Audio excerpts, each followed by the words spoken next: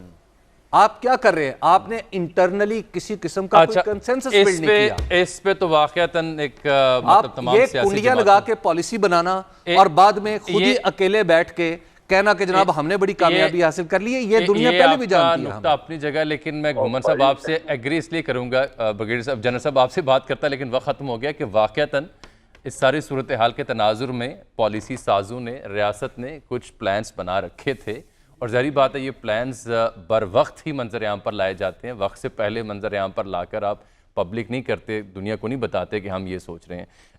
ایک بریک اور اس کے بعد آپ دیکھ پائیں گے نیوز بلیٹن.